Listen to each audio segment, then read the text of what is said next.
La semaine dernière, on a parlé de Shaoul. Donc on a dit que on a fini avec Shmuel, que Shmuel maintenant, ils lui ont demandé à Shmuel, comme il voyait que Shmuel il commençait à vieillir, donc ils ont demandé, on veut un roi.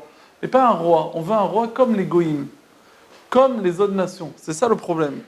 Donc Hachem, on a raconté qu'Hachem il était énervé. Il a dit en fait ils sont pas ils veulent pas se rebeller contre toi Shmuel, ils veulent se rebeller sur moi. C'est-à-dire que quelque part de vouloir un roi, c'est quelque part effacer Hachem quoi. C'est-à-dire Hachem, toi tu es bien où tu te trouves et nous on veut quelqu'un qui nous gère. Donc quelque part on n'a plus besoin d'avoir un contact avec les comme en Égypte par exemple. On sait qu'en Mitzraïm il y a écrit Kegan Hachem. Mitzraïm, sa beauté, c'était que ils n'avaient rien besoin, ils n'avaient pas besoin de prière. Parce que, pourquoi on a besoin de prier? Pour la pluie? Eux, ils avaient le Nilus. Donc ils avaient l'eau, ils avaient tout. Et ce qu'ils n'arrivaient pas en Égypte, qu'est-ce qu'ils faisaient? Ils avaient ils avaient la magie, et grâce à la magie, ils arrivaient à faire des choses magnifiques, ils arrivaient à créer. Dès qu'ils n'arrivaient pas à avoir un fantasme, ils faisaient la magie. Et cette magie-là, ils arrivaient à ce qu'ils voulaient. Ils n'avaient même pas besoin de la drogue pour ça. Ok? Non, vraiment. Ce qu'ils voulaient, ils avaient. Ça, c'était en Mitzrayim. Donc, eux, les gens, toujours, il y avait ce problème-là de ne pas avoir ce contact. En Israël, par exemple, sachez qu'il y en a un qui m'a dit, j'ai aimé ce matin, il y en a un qui m'a sorti ça, il m'a dit, moi, en France, j'étais un frais. Depuis que je suis arrivé en Israël, je suis plus frais. Je suis surgelé. Alors, il me dit, c'est quoi la différence? Il me dit, en France, Hachem te donne le shefa. Tiens mon fils, tu vas habiter en galoute? Tiens, je te donne plein.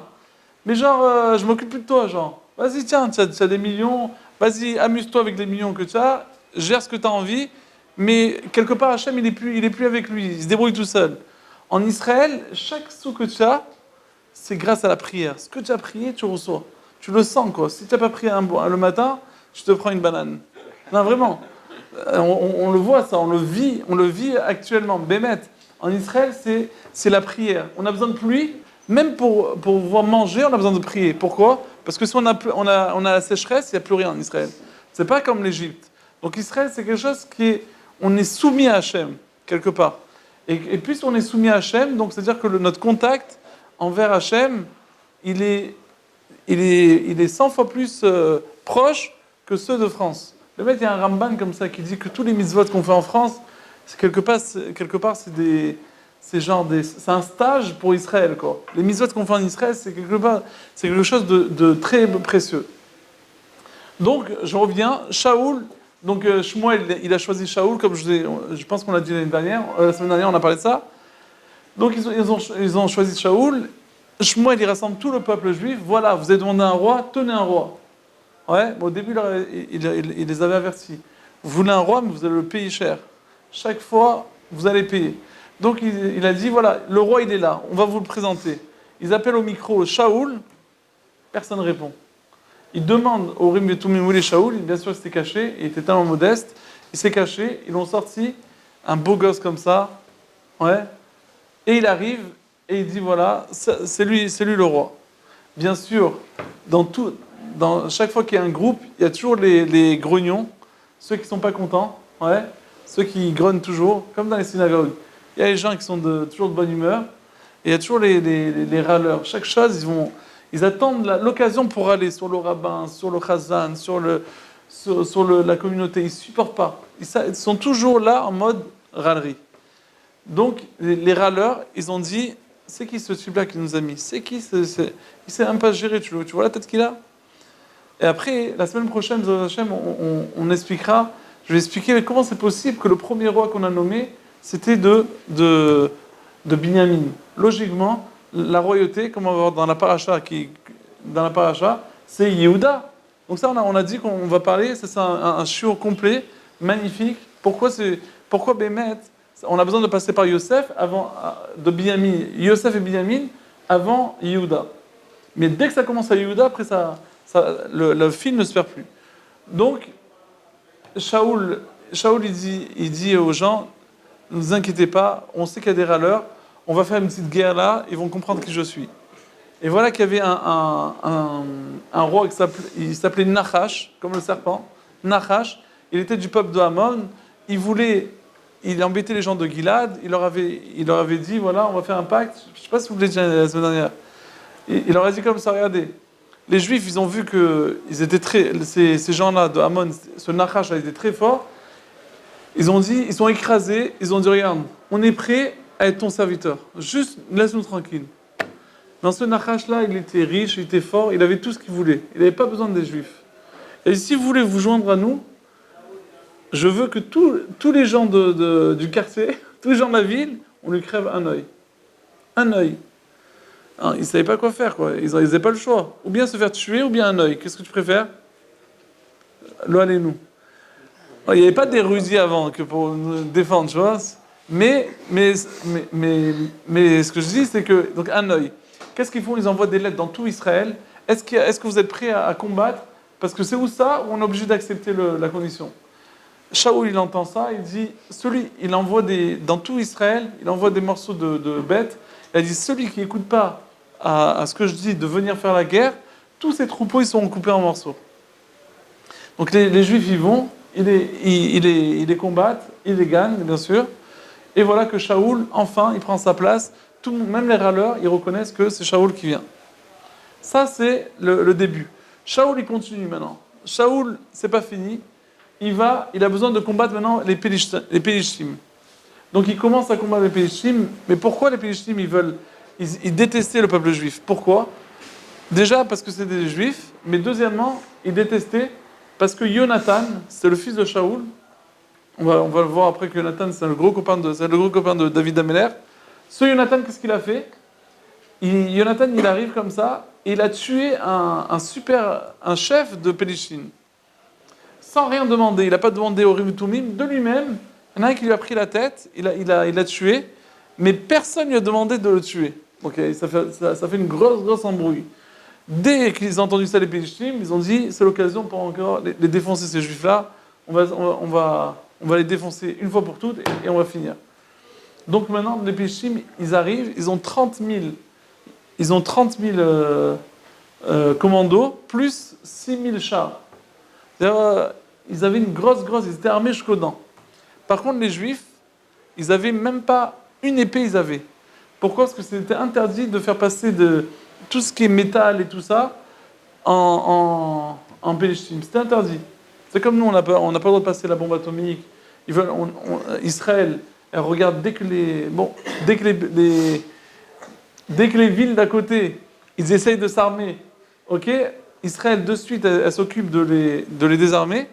Ben aussi, nous, avant, c'était comme ça. On ne nous a pas laissé nous armer, donc on n'avait pas d'armes. Donc maintenant, Shaoul, il demande à tous les Juifs, on n'a pas d'armes, mais c'est pas grave. Nous, on a la bouche. Ouais, on a la prière, la force de la prière. Et la force de la prière, c'est, on voit que Yaakov, quand il doit rencontrer son frère Esav, il veut le tuer, il se prépare 3 choses. Cadeau, guerre et tfila. Ok? Donc tu vois que la tfila, c'est important chez les Juifs. Donc ils se rassemblent tous à Gilgal. Qui se rassemblent tous? Tous les Juifs, la majorité des Juifs, ils sont cachés, ils sont barrés. Ils ne voulaient pas faire la guerre. Ils ont dit, on va se faire défoncer, quoi. Imagine, nous, on n'a pas d'armes, eux, ils sont armés jusqu'aux dents. Qu'est-ce qu'on va... Il est gentil Hachem, mais c'est-à-dire, ça, il ne faut pas rêver, quoi. Donc, il y en a plein... Combien ils sont venus? 3000 personnes. 3000 personnes, ils sont joints à Shaoul. C'est rien, quoi. 3000 personnes contre 30 000 et 6 000 chars. Et voilà que Shaoul, il leur fait une surprise. Il leur dit, voilà, maintenant ils sont arrivés à un endroit qui s'appelle Gilgal. Il dit, regardez, Rabotai, cet endroit-là, on ne peut pas commencer la guerre. On doit attendre 7 jours. Shmuel, quand il m'a oint, il m'a dit que quand je fais la guerre contre les Pélishtim, je dois l'attendre 7 jours. Et le 7e jour, Shmuel, il doit arriver, il doit faire un sacrifice. Et c'est qu'après ça qu'on part en guerre. Imagine-toi les 7 jours. Donc le premier jour, ça va, tu n'as pas peur. Tu les vois de loin, tu vois. 2e jour, 3e jour, tu commences à trembler. Ils arrivent comme ça. Donc d'un coup, tous les 3000, il y en a plein qui commencent à se barrer. Le 7e jour, ils sont proches, là, on entend tous les Pélishtim, ils sont là presque.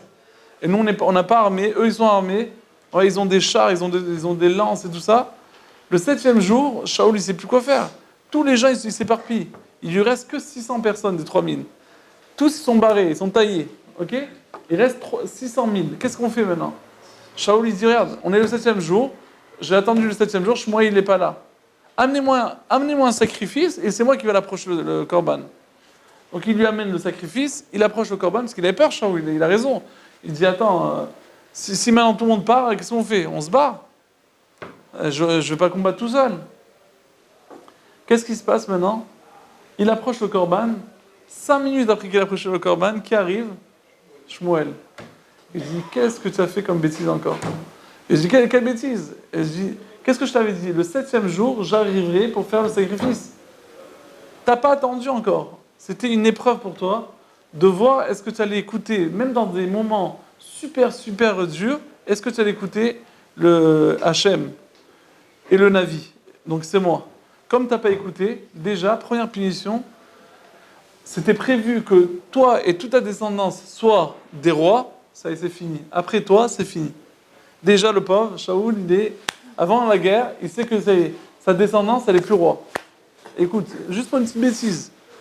Après, c'est pas une bêtise, Shalom, hein, parce que de dire, la Gemara dans Sanhedrin et dans Shabbat, elle dit que Shaoul, il y a des gens qui disent que Shaoul, il était comme un enfant de 1 an pour les fautes. C'est-à-dire, genre, il n'a jamais fauté. Comme un enfant de 1 an. Tu te rappelles quand tu avais 1 an, j'étais un tout gentil. Naran? Regarde ce que c'est devenu. Non, je rigole. Non, un an, écoute. Il y en a un qui s'est moqué. Alors, il y en a un qui s'est moqué, il a dit, regarde, il a 1 an, comme un bébé, mais un bébé aussi qui fait des fois dans la couche, quoi. Genre, il a 1 an, mais il a fait des petits trucs comme ça. Il a écrit que cet Amora-là qui a parlé sur Shaoul, toute la nuit, ils lui ont montré des formes comme ça. Il a eu la trouille toute la nuit, jusqu'à que le matin, il s'est réveillé, il a dit, je demande pardon à Shaoul, et ça s'est arrêté. Pour te dire que celui qui parle sur... Même comme j'ai dit là maintenant, il a fait une bêtise, c'est n'importe quoi. C'est-à-dire que là, on parle de Nevi'im, on parle de Shaoul, de roi, et on ne parle pas de... Je veux juste faire une petite parenthèse, parce que c'est très important d'expliquer ça. Parce que j'ai un élève qui me demande toujours ces questions-là, et il me dit, mais attends, pourquoi tu essayes toujours d'être l'avocat de ces gens-là? Tu sais, quand j'essaye d'expliquer que même les frères de Yosef, ils n'ont pas fauté, et lui, il n'a pas fauté, et lui, il n'a pas fauté. Il me dit, pourquoi tu... Et Shlomo aussi, il n'a pas fauté, et Shimon, il avait des femmes, Shimshon, il avait des femmes, il n'a pas fauté, vous vous rappelez? Sitra, Hara, il me dit, pourquoi tu essayes d'être son avocat? Il a fauté, c'est un homme comme tout le monde, tous les hommes ils fautent, ok, il aimait les femmes, mais à côté de ça, il a fait des choses. Alors ça, c'est une faute, c'est une grave faute de dire ça. Parce que ce qu'il faut comprendre, c'est ce qu'on appelle Yeridat Adorot. C'est la base de tous les bases, c'est qu'il y a une Yeridat Adorot, c'est-à-dire qu'il y a une chute de génération, une chute de niveau. Quand je vous dis que moi, par exemple, moi j'ai 40 ans, ouais, et je te dis que ça fait 25 ans de ça, donc ça fait 25 ans de ça, ça fait on va dire 20 ans, j'étais à la Yeshiva, ok, j'étais à Kol Torah. Et j'ai connu des grands rabbinim, vraiment. Alors, Shlomo Zalman Auerbach, il n'y en a plus des comme ça. Il n'y a plus des rabbinim comme ça. Il n'y a plus. C'est-à-dire des rabbinim, des géants. Et quand tu parles de ce que tu as vécu avant, les gens, ils ne te comprennent même pas, quoi. Pas que moi, tu vois, mais je t'explique comment c'était avant. Et même maintenant, dans ces générations-là maintenant, si je te dis quelque chose ce qui fait ce rave, ouais, par exemple, je te dis, il y a un rave, jamais... Il y a un rave que je connais, il a dit jamais, même quand il va aux toilettes, il regarde jamais sa mila. Jamais il regarde son endroit au milieu. Alors ils lui ont dit, pourquoi tu ne regardes pas ça?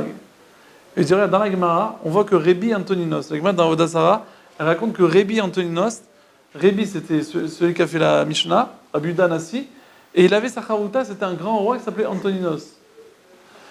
Et ce roi-là, il étudiait...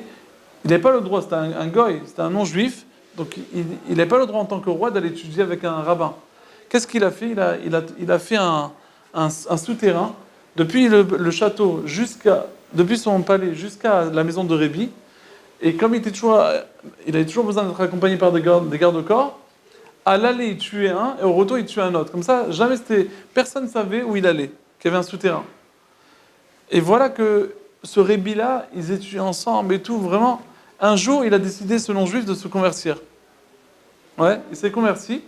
Et quand il a fait la Mila, il a dit à Rébi, regarde, j'ai fait la Mila, C'est pas honteux, genre, regarde comment je l'ai bien fait la Mila. Ma circoncision, comment je l'ai bien fait.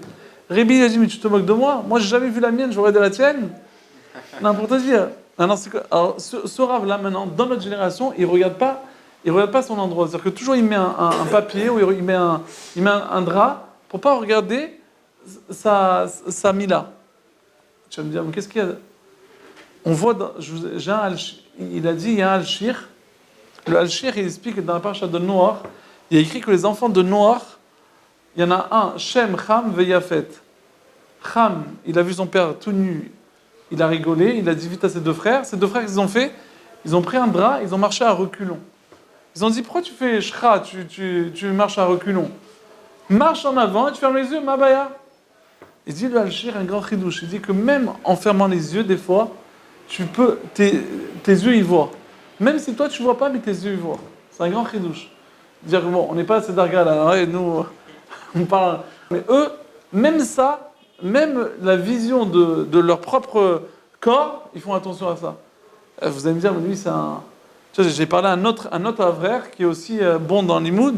Il m'a dit, mais c'est impossible ce qu'il fait. C'est même lui, entre les deux religieux, ils ne se comprennent pas. Pour te dire que même dans la même génération, il y a des fois qu'on ne se comprend pas. Tu vois ce que je veux dire? Alors imagine-toi, ça fait 100 ans, au temps du Rav Etzraïm, au temps du Chazonish, ouais, au temps du Gaon de Vina. Ces années-là, c'est pas comparable ce qu'ils étaient. C'était des géants, des géants, des géants.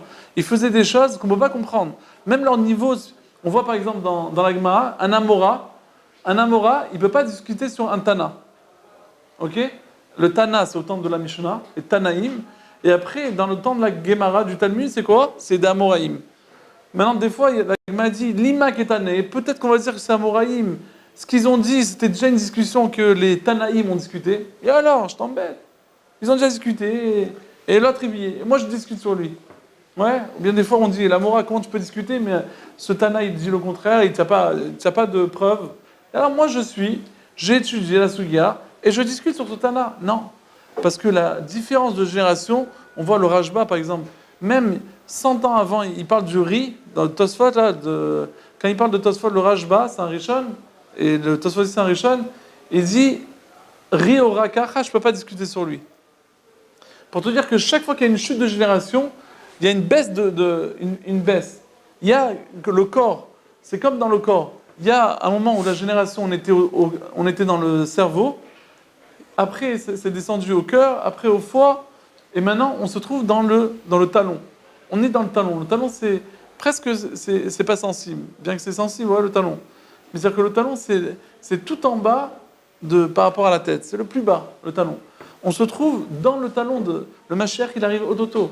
On est à la fin des temps, c'est sûr, là. C'est pas qu'on parle de Mashiach, pas Mashiach. On est dans 200... Combien il reste de temps? Qui sait? Hein? 226, 127? Il reste 228. Alors, combien?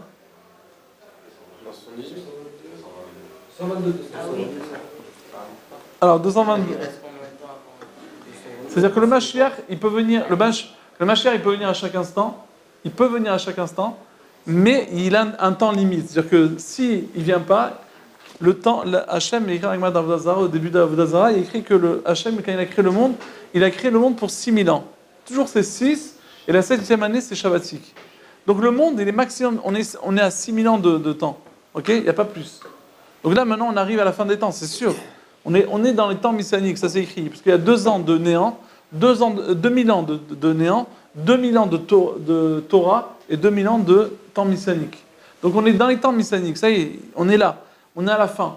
J'avais écouté une fois un machal, tu sais, il y avait quelqu'un qui faisait un... Vous savez, ceux qui ont des piscines, il y a un filtre pour filtrer la piscine. Bon, c'est pas comme ça maintenant, mais imagine maintenant, le filtre, il commence à filtrer tout l'eau. Imagine qu'il l'amène dans un autre bassin, l'eau. Donc maintenant, à la fin, qu'est-ce qui reste dans la piscine quand le bassin il est vide? Tous les feuilles, tous les saletés. Alors le type, le propriétaire, il arrive, il voit sa piscine comme ça, il dit « Mais c'est comme ça que tu m'as filtré la piscine? Regarde, le bassin est tout sale. » Il dit « Espèce de hmar. » L'eau qui est propre, qui a été filtrée, elle est dans l'autre bassin. Maintenant, on va nettoyer tous les feuilles. Quand on nettoie les feuilles, on ouvre, on envoie tout l'eau et la piscine, elle va être limpide. Ouais. Là, on se trouve. Donc, si maintenant, dans nos temps, maintenant, on voit que tout est sale, il y a la drogue, ouais, il y a les femmes, il y a l'argent, ouais, trois choses drogue, femmes, argent, c'est les grosses lignes de maintenant. D'accord. C'est ça, en fait, c'est l'argent principal, la drogue pour faire de l'argent, et les femmes aussi, c'est en rapport avec l'argent. Quand on vend une voiture, on met une femme à côté. Je vais acheter une voiture, je vais acheter une femme, non? Qu'est-ce qu'on met une voiture? Qu'est-ce qu'on met une femme à côté de la voiture? La femme, ouais, toujours Rav Shapira, il disait ça. Il disait, Makesha, on met une femme. Parce que la femme, c'est ça, là. Avant, il mettait une idole, peut-être, devant une voiture. Ouais, c'était la Vodazara. Maintenant, il te met une femme. Parce que c'est ça, maintenant. On est dans le temps, la fin des temps. Et c'est la fin de temps, elle demande. Quand on voit plein de saletés, on se dit, mais comment c'est possible? Les temps d'avant, ils n'avaient pas de ces saletés-là. Mais vous n'avez rien compris. Ces saletés, c'est comme ce que j'ai dit, c'est le bassin qui est sale, il faut juste le nettoyer, et tout le travail, il est déjà fait, parce que les 6000 ans de travail, tout le propre, il est déjà dans le monde futur, il est déjà prêt, et dès qu'on finit de nettoyer, on nettoie et on remet tout le propre.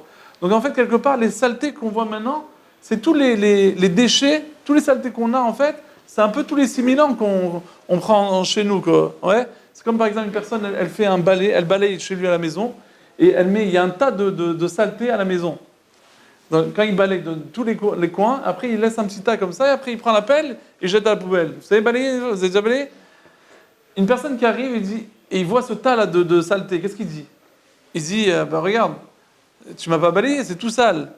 Mais non, c'est sale, il n'y a que ce côté qui est sale, mais je t'ai nettoyé toute la maison. Toute la maison, elle se trouve maintenant dans un coin. C'est bidou que ça. Maintenant, on est dans un temps, tous les saletés, en fait, c'est le travail et les déchets de toutes les années qui sont passées de génération. Donc, Bekitsu, il faut attaquer maintenant. Donc, on revient maintenant. On attaque. Donc, qu'est-ce qu'il fait? Première bêtise que Shaoul. Encore une fois, quand je dis bêtise, c'est absurde de dire bêtise. Parce que Shaoul, encore une fois, il était encore, on dit qu'il était plus grand que David Améler, Shaoul. Donc, Shaoul, il a déjà perdu, à ce moment-là, il a perdu la dynastie de la royauté. Maintenant, qu'est-ce qui se passe? Shmuel dit, bon, allez faire la guerre si vous voulez. Maintenant, comme Jonathan, il se sentit un peu morveux, parce que c'est lui qui a tué le chef des Pélishtim, qu'est-ce qu'il a fait? Il a dit à son petit serviteur, il dit, d'accord de venir avec moi? Il a trouvé Mina Shama, ils ont trouvé 2 épées. Il dit, c'est d'accord de venir avec moi chez les Pélishtim? De toute façon, si Hachem il veut nous faire gagner, même si on est 2, on peut gagner. Imagine, devant 30 000 personnes. Jonathan, il descend là, sans dire à personne, sans dire à son père. Et donc il reste 600 personnes, lui, il se bat avec son serviteur, il descend la montagne, et voilà qu'il descend une autre montagne comme ça, les Pélishtim, ils sont en haut.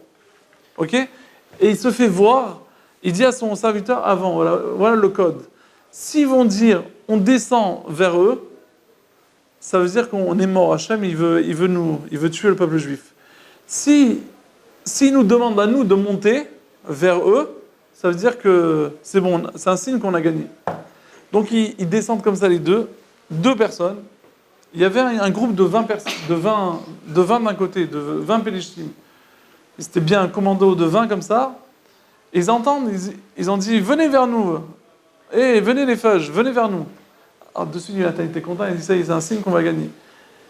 Ils commencent à monter comme ça. Ils auraient pu leur lancer des lances et c'était fini. Ils ont réussi à monter. Et il y a eu un nest, ils sont restés un peu figés, les Pélishtim.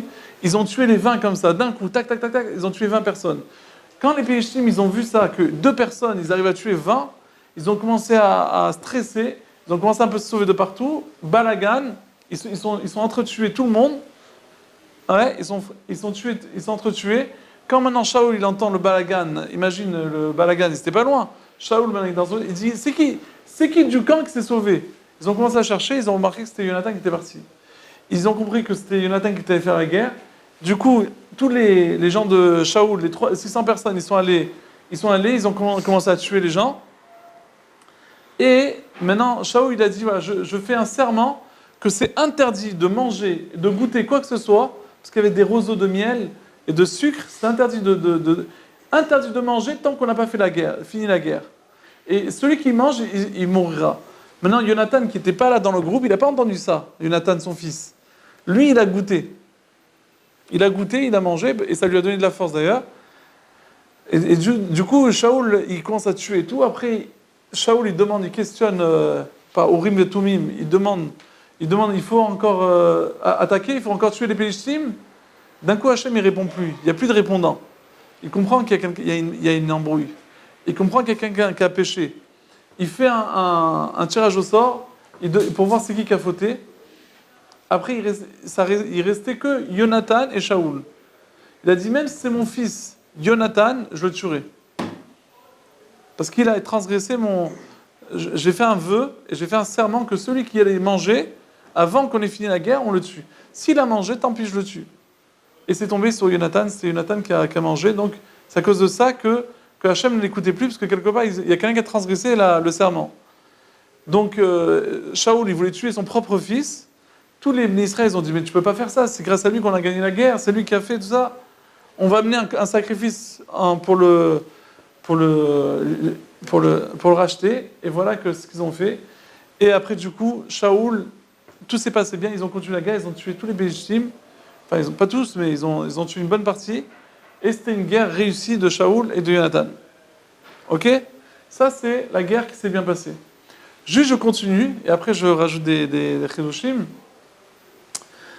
que les Bnei Israël, bon, entre parenthèses, comme ça vous... Parce que les histoires, ça va vous endormir. Entre parenthèses, comme on avait parlé de la Sitra Chara, on parlait toujours de la force du mal. Comme je dis, quand Yaakov, il est allé vers Israël, ouais, donc il fait passer ses enfants le Jourdain. Si vous avez remarqué, le Jourdain, il s'est ouvert. 3 fois, la mer... Non, plusieurs fois, elle s'est ouverte. Dans la Torah, dans la Torah et dans le Nar, on voit que la mer, elle s'est ouverte quand? À la sortie d'Égypte. Et aussi, elle s'est ouverte quand? Après 40 ans que Yoshua, il a fait rentrer l'Israël, le Jourdain, il s'est ouvert.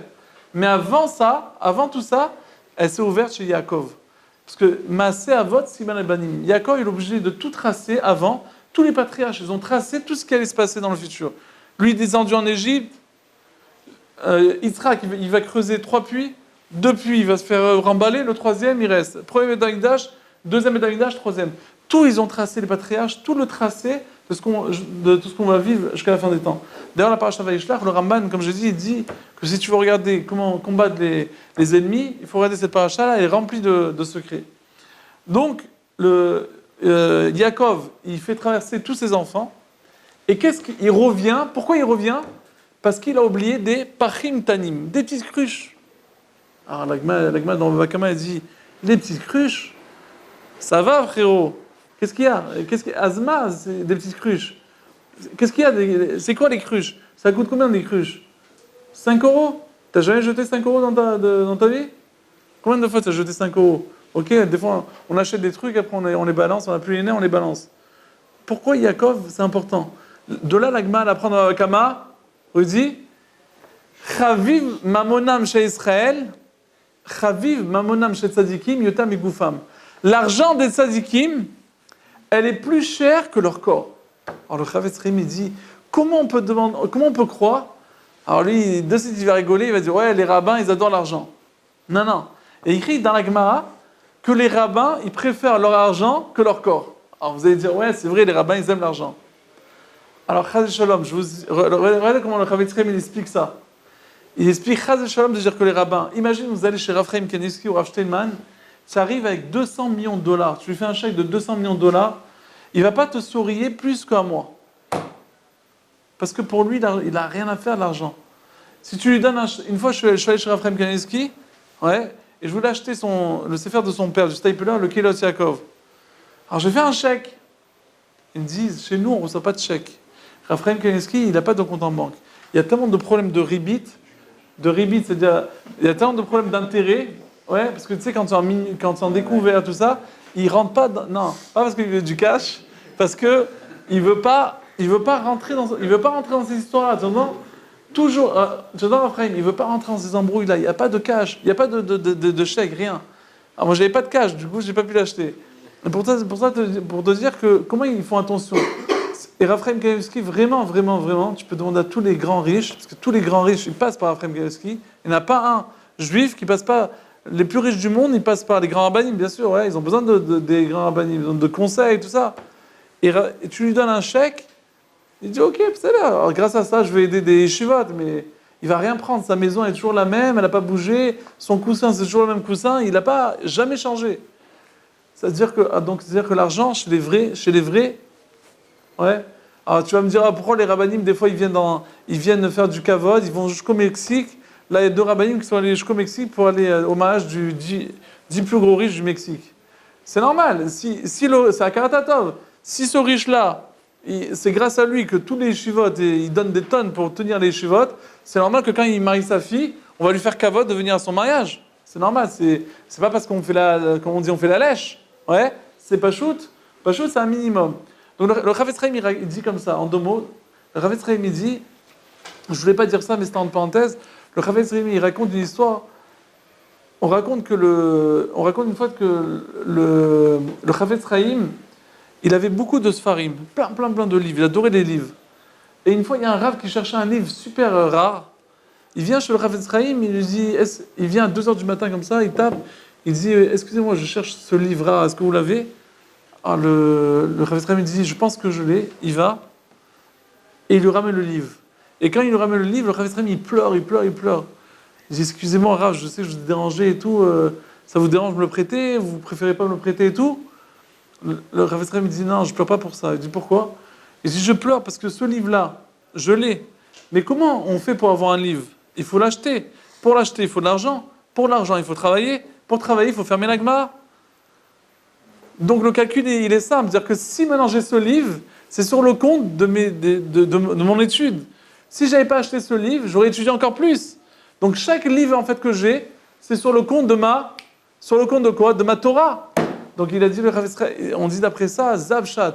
C'est-à-dire que les tzadikim, leur argent, elle est plus chère que leur corps parce que pour avoir cet argent-là, ils ont dû fermer leur Gemara. Donc cet argent, c'est la Gemara en fait. Donc ils peuvent pas même s'ils ont oublié des petites cruches qui veulent 2,50 €, mais ils sont obligés d'aller prendre parce que ces 2,50 €, c'est sur le compte de sa Gemara qu'il avait fermé pour les avoir. Donc il ne peut pas lâcher prise. Donc, donc il revient et d'un coup il se retrouve nez à nez Levado. Il se retrouve nez à nez devant le Satan, devant le malach de Esav. Et voilà qu'il y a la bagarre, comme on l'a raconté la semaine dernière, baston. Pourquoi le malach de Esav il vient? Parce que c'est la mafia. Le malach, c'est la mafia, c'est la Sitra Achara. C'est-à-dire, qu'est-ce qu'elle fait la Sitra Achara? Qu'est-ce qu'elle fait la Sitra Achara? Son travail, c'est quoi? C'est de faire exploser tout. Elle sait que Yaakov, maintenant, il va rentrer en Israël, il va s'installer en Israël, et quand il va s'installer en Israël, il va construire tout le peuple juif, il va amener le tikkun. Ils veulent pas ça, la mafia. Donc, ils veulent faire exploser Yaakov. Donc, maintenant, Yaakov, il combat. À la fin, qu'est-ce qui se passe? Yaakov, il gagne. Il dit au malach, je te laisse pas partir tant que tu me bénis pas. Qu'est-ce qui le bénit le malach? Écoutez, c'est magnifique ce Dvar Torah. Écoute Ruzi, c'est magnifique. Faites arrêt sur image là, écoutez ça. Le malach il arrive maintenant. Il lui dit voilà, tu sais ton nom sera plus Jacob, sera Israël. Tous les commentaires ils demandent comment c'est possible qu'un type, ok je t'ai battu. Si tu me bats, ouais, je suis pas censé me mettre complètement agenouillé par terre. Je peux dire, ok, tu m'as battu, ouais, mais un type qui a un rudi, quelqu'un qui a un peu de gahava, si tu l'as éclaté dans une bagarre, tu l'as éclaté, il n'est pas obligé de te dire, ouais, je te donne tout mon compte en banque en Suisse. Il te dit, ok, ce que j'ai dans la poche, je te donne, mais ce que j'ai à la maison, je te donne pas. Là, on voit que le malach, il a cédé tout, c'est-à-dire qu'il a dit, maintenant, on est d'accord, maintenant, on écrit sur contrat, noir sur blanc, le droit d'aînesse, il te revient, les bénédictions, ils te reviennent, on ne te prend plus la tête. C'est ça ce qui s'est passé. Eh bien, il a dit, tu as réussi à gagner Dieu, et tu as réussi à gagner aussi des gens de Dieu, et tu as réussi aussi à gagner Esav. Mais il n'a pas encore combattu. Oui, mais comme toute la racine elle se trouve en haut, s'il a combattu là en haut, là en bas, il est mort. Ok? Esav, il est mort, parce que ça, il a gagné. S'il a gagné en haut, donc il n'y a plus de racine, donc il va tomber, Esav. Alors quoi? Qu'est-ce qu'il lui dit? Il lui dit, tu t'appelleras plus Yaakov, tu t'appelleras Israël. Quelques psukim après, qu'est-ce qu'ils disent? Dites ça vos parents. Quelques psukim après, qu'est-ce qui se passe? Hachem, il dit, ton nom c'est Yaakov, tu t'appelleras plus Yaakov, tu t'appelleras Israël. Est-ce qu'il y a une différence entre le Hachem et le malach? Il dit, j'ai entendu le Rav Shel du Khatam Sofer, il dit magnifique. Le Khatam Sofer, il dit bien sûr qu'il y a une différence. Le Satan, il n'était pas fou. Il n'allait pas tout donner. Il a fait une grosse ruse. Il voulait faire une grosse ruse au peuple juif. C'était quoi? Écoutez bien ça. Il dit que le peuple juif, il s'appelle Israël. Israël, c'est un compliment. Le peuple juif, il est splendide par rapport à lui-même. Ok? Il est splendide parce qu'il est splendide. Israël, c'est une. Quand on dit Israël, ça veut dire que c'est un shvar, c'est une louange à part entière. Le deuxième nom qui s'appelle Yaakov, c'est tuer une tâche, mais à côté des autres peuples, cette tâche-là, elle est petite à cause des grosses tâches. Donc Yaakov, c'est négatif. Ok? Qu'est-ce qui se passe maintenant? Qu'est-ce qu'il a fait le Satan de Esav? Il a dit comme ça. Il a dit, tu t'appelleras plus Yaakov, tu t'appelleras que Israël. Ça veut dire quoi? Tu n'auras plus le joker maintenant. Quand Hachem, il vient juger quelqu'un, d'abord il le juge en mode Israël. S'il n'est pas en mode, s'il n'a pas un niveau de Israël, il dit bon, s'il n'est pas Israël, c'est vrai qu'il n'est pas Israël, mais au moins il est au moins Yaakov, c'est-à-dire à côté des autres peuples, il est mieux qu'eux. Donc c'est bon, je le garde. Le Yaakov, c'est le joker du peuple juif. Qu'est-ce qui est venu le malheur de Esav? Il a dit regarde, tu t'appelleras plus Yaakov, tu t'appelleras que Israël. C'est-à-dire quoi? Toi, le peuple juif, tu dois toujours être au top. Et si tu n'es pas au top, tu es foutu, frérot. T'as compris? Qu'est-ce qu'il est venu à Hachem? Il a rattrapé le tir. Il a dit non, ton nom, c'est Yaakov. Mais, comme la Gemara dans Brachot a dit, Lo shete aker Yaakov mimkomo, pas que le nom de Yaakov, mot à mot, pas que le mot de Yaakov, il sera déraciné. Et là, que le mot Israël sera principal et Yaakov sera accessoire. Ça veut dire quoi? Qu'est-ce que la Gemara veut nous dire par là? C'est-à-dire qu'en fait, Hachem, il a dit, tu as le joker. Si tu n'es pas Israël, tu as le joker. Tu comprends? C'est magnifique, non? Le peuple juif, c'est un vertueux de malade, ça veut être puissant. C'est-à-dire que quoi? Que le peuple juif, qu'est-ce qu'il fait le peuple juif? Il a un joker qui s'appelle Israël. Et il s'appelle Yaakov. Yaakov, Israël. On sait que dans toute la Torah, il y a écrit dans le Rambam que tout ce qui dit, il appelle Avram, son ancien nom, Loké. Il reçoit 39 coups, au verbe Elav. Celui qui appelle Sarah, Sarai, avec un Yud, boum, Loké. Mais celui qui appelle Yaakov, au lieu de l'appeler Israël, il l'appelle Yaakov, non. Parce que la Torah elle-même, elle l'appelait Yaakov. Après qu'on l'appelle Israël, on voit Yaakov. Et si tu remarques, chaque fois que Yaakov il est au top, chaque fois que le peuple juif est au top, il s'appelle Yaakov, on l'appelle Israël. Et quand Yaakov n'est pas au top, on l'appelle comment? Il s'appelle Yaakov. Donc là maintenant, Shmuel il dit maintenant, regarde, Shmuel, tu vas maintenant, je finis avec ça. Shmuel maintenant, ta dernière guerre c'est qui? Tu vas attaquer, maintenant tu vas t'arrêter d'attaquer les Péléchtim. Il en reste encore, mais tu t'arrêtes. Tu vas attaquer, mais qui? Amalek. C'est qui Amalek? Amalek, c'est le plus gros voyou que Hachem ne supporte pas. Tout le temps que Amalek est là, la chaise de Hachem, elle n'est pas entière. Ki yad al kes ya. Kes ya. C'est quoi kes ya? Il manque un aleph. Qui c'est? D'accord? Tout le temps, en a qui c'est shalem, ad shi machesh mo shel Amalek. Ouais, le trône d'Hachem, il n'est pas entier. Tant que le nom d'Hachem n'est pas effacé, tant que le nom d'Amalek n'est pas effacé. Amalek, c'est Gmatria Safek. Safek. Ouais, il y a écrit Zachor Atashar Salecha Amalek, Mitach, Baderech, Asher Betzetam Misraïm, Asher Karacha. C'est quoi Karacha Baderech? Il t'a refroidi. 3 pshatim dans Rashi, c'est quoi Karacha? Mais Mlachol Mikre, Mikre c'est hasard. Et comme on a dit l'autre fois, il n'y a pas de hasard chez nous. Mikre, c'est quoi? À l'envers, c'est Rak Me'Hachem. Le hasard chez les Juifs, c'est Rak Me'Hachem. Il n'y a pas de hasard chez les Juifs. Amalek, il essaie de mettre le Safek. C'est le premier qui a refroidi le peuple juif. Dès qu'ils sont sortis d'Égypte, tout le monde savait que le peuple juif, il avait Dieu, ils ont vu, ils ont entendu, tout le monde a entendu ce qui s'est passé. Kiryat Yamsouf, les 10 plaies, tout ça. Ils ont entendu ce qui s'est passé. Personne n'osait. Ouais. Et voilà que quoi? Il y en a un qui a osé, c'est Amalek. Il s'est jeté dans le bain chaud, il a refroidi la bassine. Ouais, la baignoire. Ça veut dire quoi? Il a refroidi. C'est-à-dire qu'il a dit, regardez, j'ai la possibilité. C'est comme le 17 Tammuz. Par exemple, une des 5 choses qui s'est passées le 17 Tammuz, c'est que Aphosemos, il a brûlé la Torah. Il y en a combien tous les jours, on entend une Torah qui a été brûlée à Marseille, à Vanzil, ouais. Un peu de partout, il y a des Torahs qui brûlent. Ça va, ça arrive quoi. Malheureusement, les tristes, on fait plein de choses. Mais ça arrive des Sefer Torah. Qu'est-ce qu'il a brûlé Sefer Torah? Alors, Rav Shapira, il avait expliqué, oui, c'est le premier qui a osé brûler Sefer Torah. On ne savait pas qu'est-ce qui se passait. Si tu ne sais pas ce qui se passe, ouais, imagine, je te donne un pétard. Je te dis pas, je te donne une dynamite, ok? Je te dis, vas-y, allume-le. Tu n'oses pas allumer, tu ne sais pas comment il va exploser, quoi. Est-ce qu'il explose, il va faire sauter tout le bâtiment? Ou bien il va exploser, il va faire juste un petit bruit. Tu sais pas, tu sais pas, il est gros comme ça. Ouais. Brûler un Sefer Torah, va savoir. Tu brûles, peut-être que tout va exploser tout le monde va exploser. Lui, il a tenté, il a explosé, il a brûlé, et les gens ils ont dit, ah, ben tu vois, c'est possible de brûler une synagogue, c'est possible de brûler une choule, un Sefer Torah. Donc c'est lui le premier qui a osé. Donc Amalek, c'est lui le premier qui a attaqué. Qu'est-ce qu'il faisait? Les Bnei Israël, ils avaient encore le nuage qui les protégeait.